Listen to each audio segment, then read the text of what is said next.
Is it possible that your brain could be making you fat? Well, I've coined a new term and I'm calling it neuro obesity, and I think it's going to make a lot of sense to you after you watch this video.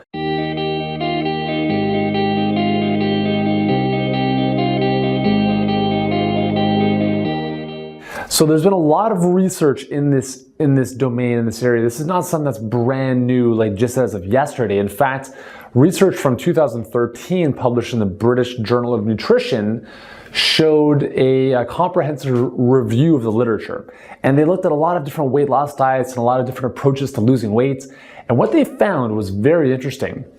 The scientists revealed that those people who are having a tough time losing weight and keeping it off, there were actual neurological changes in their brain as a result of eating high amounts of saturated fats and high amounts of simple sugars or simple carbohydrates. Essentially, what these two different types of foods were doing was that they're creating inflammation in the brain, and specifically around the receptors of the hypothalamus, which is the control center. It's kind of the air traffic control for your entire body. It regulates everything from your breathing to your sleep patterns to your body temperature to everything you don't even think about, it takes care of. The problem, though, is that your hunger hormones, leptin and ghrelin, communicate directly with the hypothalamus. Leptin, for instance, is secreted from your fat cells after you eat food and says, hey brain, I'm good, I've got enough energy, I've had enough food, we can slow it down and stop now. And there's the problem. When your brain has created or has been subjected to these inflammatory particles like cytokines and different things like that, the inflammation at the hypothalamic region cuts off the communication between leptin and the brain. So your brain doesn't receive the signal that it's actually full. So you continue to eat and eat and eat, and your brain doesn't get the off switch. And that becomes a big problem. These foods, simple carbohydrates and high amounts of saturated fats, have been shown to really compromise the integrity of the nerves themselves. So the conduction of nerve impulses is compromised. It's not a good situation. However, there is good news. You can reverse this. The body is amazingly resilient. Every single cell in your body regenerates. Every single one of them. So your body, in its entirety, will be new cells in 7 years from today. Certain cells turn over more quickly than others, like your gut cells turn over every day, your red blood cells every other couple days. But as a whole, you can regenerate your body. So that's something really optimistic to keep in mind. So how do you prevent neuroobesity? How do you reduce the inflammation in your brain so that leptin and ghrelin can communicate again with your brain so that you can really understand when you're full and when you're really hungry? Well, the truth is that it's really quite simple. Is that by eating a quality diet of clean, real, whole foods, you naturally reduce the inflammation in your entire body, not just your brain. And that kind of just is the foundation for everything else taking care of itself. You know, recently I was doing a Periscope hangout about my new book, The All Day Fat Burning Diet, and I was talking a little bit about that. And someone asked me, like, what is, you know, if you were to give me like just like a general, like one thing to do for weight loss, like what would it be? And I said, reduce inflammation in your body, because inflammation is at the base of every problem inside of us.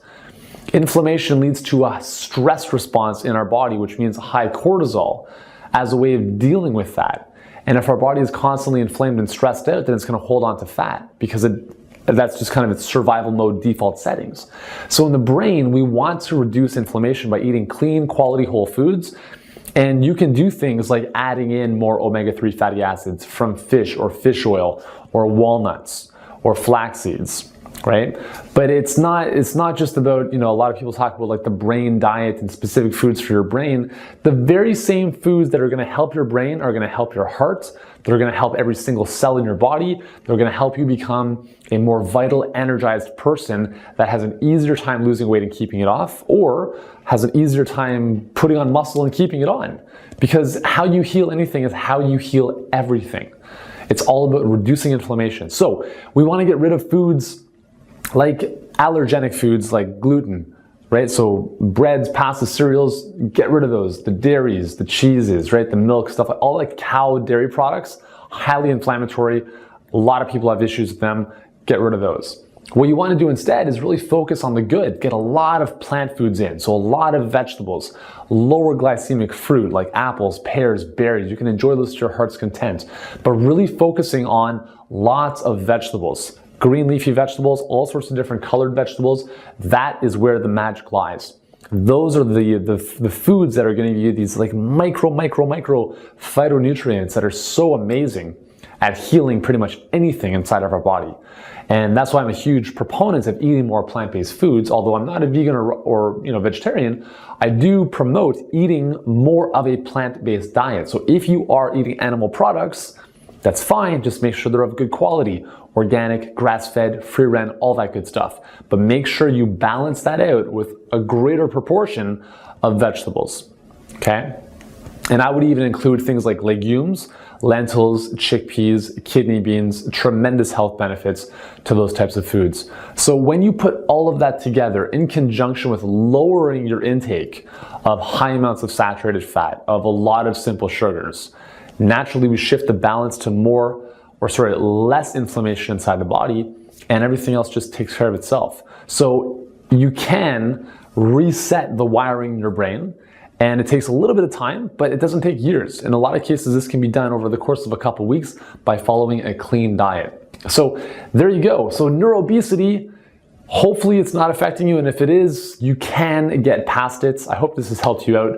Remember to join us at the blog over at urielkim.com. The link for that is below. Subscribe to the channel here so you don't miss out on any of the videos that I've got coming your way to help you make fit and healthy simple again. And there it is. I'll see you in the next video.